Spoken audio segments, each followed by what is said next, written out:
Nasher Sculpture Center again with Leigh Arnold, curator of Groundswell, Women of Land Art.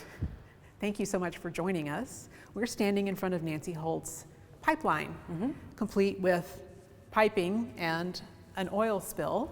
Can you tell us about this work and how it came about and all of the pieces that correspond to it in the show? Sure.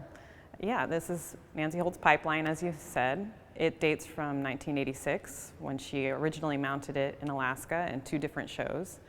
And it was really her response to the invitation to make a work about the Alaskan landscape. So Nancy Holt was invited to Alaska. She toured the state, took in the majesty of the natural environment. But everywhere she went, the Trans-Alaskan Pipeline was ever present. And it was always in the landscape, everywhere you looked. And so, rather than what they probably thought they were going to get, which may have been something a little bit more picturesque or something, Nancy proposed this work, which is quite ambitious. It's also, it's referencing these systems that are oftentimes hidden, that we don't really think about, but that support our lives. The pipeline with the oil spill, it's very resonant in Texas, given that we're the largest, exporter of petro oil. You think of Texas, you think of oil. So it has a particular resonance here. This is the first time it's been shown since Nancy made it in 1986. And it is more of a reimagining rather than a remake. We worked really closely with the Holt-Smithson Foundation to realize this project. Nancy took photographs of the original installation, and there are some kind of fixed parameters. We knew that the piping was 12 inches. We knew that it needed to have an indoor element and an outdoor element. We knew that there needed to be an oil spill. And so there were these fixed parameters, but there were all of these other parameters that were very flexible and site responsive. So it really became a conversation with the folks at Holt-Smithson, my ideas for how it could look in the gallery. It was very important to me that it took up a lot of space. And it does. It starts out by the plaza, right? It does. It starts outside of our building, so people get a glimpse of it, like, is the Nasher under construction? No. It disappears into the wall, and it reemerges, and it tracks along the gallery. And I was really hoping for it to go downstairs, so when you're in the lower gallery, you still see it there too. And it pops up, and it has this really wonderfully complex sculptural element right here, and then disappears, and then you turn and look in the garden, and there it reemerges. It was just a wonderful collaboration with this foundation to be able to realize something by an artist who's not here to tell us exactly how we should do it.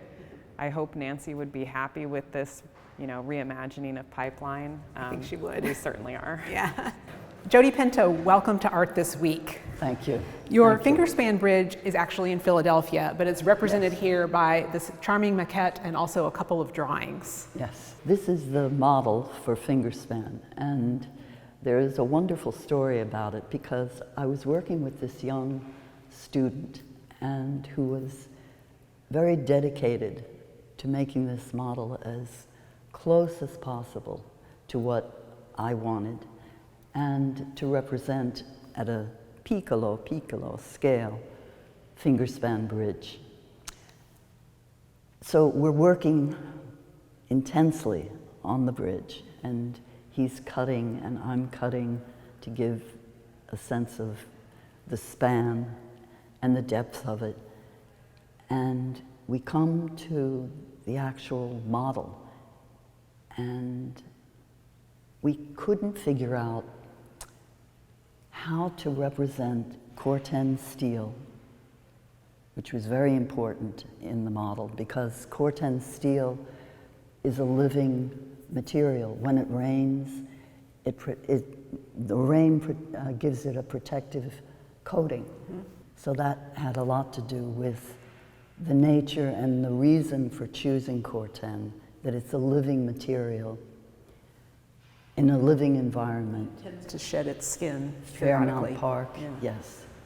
We can't find a material that would represent the fact that this is an entirely open bridge. Weather can pass through it, which adds to its life, and you can see 679,000 parts of the park as you walk over the bridge. So we're at a standstill, and one day he comes into my studio and he says, Jody, I found it. And I'm thinking, found what? What? He said, the skin for the bridge, I found it. And he takes out from his pocket this unbelievable soft material. I said, where did you find it? Where did you get it? He said, it's the screening for my speakers. And it was perfect. I mean, when you look at this model, you really have an understanding of the thinness and yet the strength of the bridge. Both drawing and model were literally creations that embodied what Fingerspan is. Fingerspan Bridge is about inhabiting and literally becoming part of its environment in terms of its coloration. On a winter's day, you practically don't see it if you're on the other side of the Wissahickon River, because it blends entirely into its surroundings. The bark of the trees is very similar to the coloration of Fingerspan Bridge. The fact that it is in an extremely natural surroundings. Fairmount Park is one of the most extraordinary city parks because the park allows nature to live, to grow. If a tree falls, it's left to go back to the ground. So it's a really special place. Yes, Yeah. yes. Fingerspan had to have that feeling, that it was just totally part of its environment. But yes, it's anatomical in that it's a finger. And in the drawing, you see a very large hand above the description in drawing of Fingerspan Bridge. The extraordinary thing about touch is literally what a bridge does. It's like throwing your voice. I'm here and I'm over there at the same time. This bridge touches two areas of the park, and anatomy and the body, for me, is literally the equivalency of both. I am in the landscape. I am part of what I am standing on. I feel the land. Drawing and watercolor, for me, at the scale that you can see here, some of the watercolors are 5 by 9 feet, 6 by 9 feet, and they begin on the wall, they go on the floor.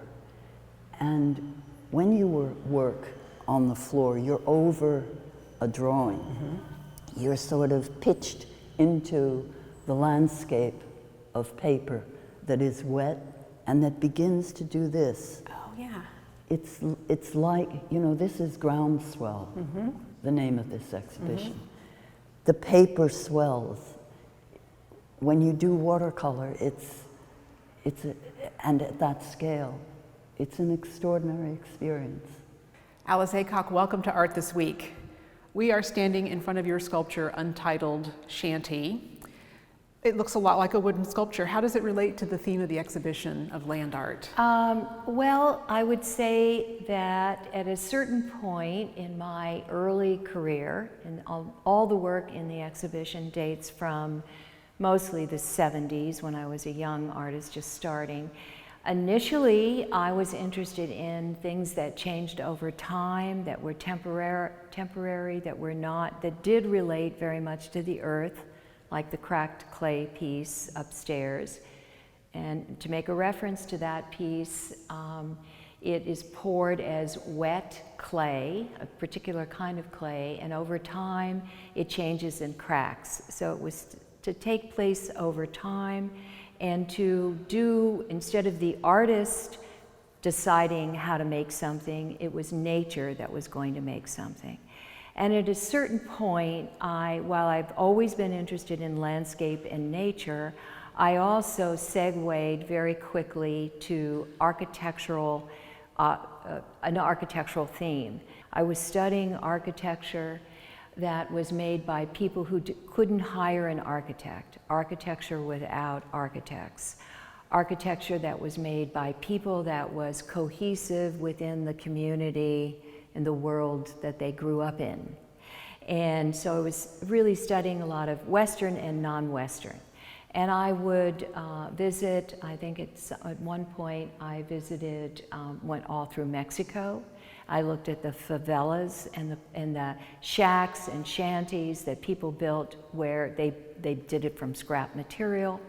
I looked a lot at the American South, where buildings would be made by, people, usually wood architecture, which was American vernacular architecture, and pitched roof architecture, and all the little outbuildings that one has. And I began to think about that as to make a kind of a sort of, to honor that perhaps, that kind of architecture. And the other thing that happened was I was beginning to leave what I would say the romantic part of like Stonehenge and mazes and that whole period, and I was thinking, let's get into the nitty-gritty of life. And so I said, my next sort of pursuit is the Industrial Revolution. And meaning, what's that about? What are machines about? And I found a image on the cover of Scientific American of a little house on stilts with a windmill behind it. And it was a drawing, a little sketch. And it was the beginning, because once the Netherlands learned how to harness the wind, that got us off and running. That changed everything. We were no longer just dealing with fire and earth and whatever nature threw at us, but we were harnessing the wind, and therefore it led to the Industrial Revolution and technology. So this is called Untitled Shanty, Medieval Wheelhouse, but that wheel that is behind it was really significant. It was both and the kind of wheel circular image, which I've used in much later work as well, relates to the maze upstairs, mm-hmm. and this idea of making things not just rectilinear and with hard right angles or whatever, but dealing with circular images. Circular as a compositional system is kind of hardwired through a lot of my work. Now, I don't know if I'm trying to tie things together and sort of tell you how I got from the cracked clay earth piece almost immediately to the maze, to the little medieval wheelhouse, which was a handmaker. And I was doing carpentry. I could do carpentry, but I was never going to do cabinet carpentry. I was always going to kind of throw things together and sort of mock it up.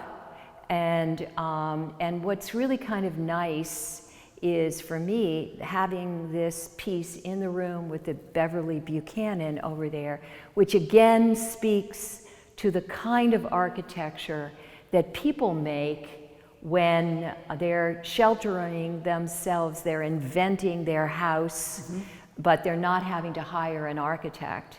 They're doing it out of the scrap, the this or the that. And I really, so much of American vernacular at the time was wood architecture that people made on their own. And then we move immediately, if we wanted to this little house right here with earth on top, which preceded this, and which was very much about, I thought of this as a first house. It's both a grave, it can be at one point a grave, and at another point it can be very comforting if you get inside and you feel safe. And so there's a lot of references in my work, not only to this, which was kind of a one point, but also all of these drawings where I took American vernacular architecture and I merged it with architecture that I had seen, and my mother came from the coal region, so I went up to see that, and then I merged it with more formal architecture. And inside this, I built two of these, actually, big, 30-some feet tall. There's a labyrinth inside. Nice. So I was always trying to use the labyrinth as a way of, you can't live there, you can't go to the bathroom there, you can't eat there, but you can find your way through. This is more like a metaphor, I would say, or a symbol. And at some point I would reveal I still have the cover of Scientific American. It's an interesting article about harnessing wind, which has always been also a preoccupation of mine. And you can see, I just kind of knocked it together. Now, at that time, I had assistants that that worked with me, but for some reason, I just wanted to knock it together. And some people have said it's kind of funky. It is kind of funky. And it's what I did when I didn't care about craftsmanship. I cared about the idea. And so, there might be a thing or two which I might say to the Whitney, hey man, you know what, why don't we put a little something in here, patch it, and it talks very nicely to the Buchanan, I think. And I never knew that piece, but I love the fact that we both were thinking about similar things. Yeah. The architecture of favelas all through the world, wherever you go. Well, put together in much the same way you put this together. Yeah. Yeah. And the little streets, and it's not this grid, and it's not all sorts of, but it's a community. And I don't know, and now I'm getting into what kind of community in a high-rise, 40-story building, glass, do you have? I don't know. I come from New York City, and I love the little bit of New York that's still funky, community, whatever. But this is more the south of it. But at any rate, there were a lot of things going on in my head at that time when I made these things. Stories and, industrial spoils pile, being homeless, sort of, or making your own home, blah, blah, blah. So.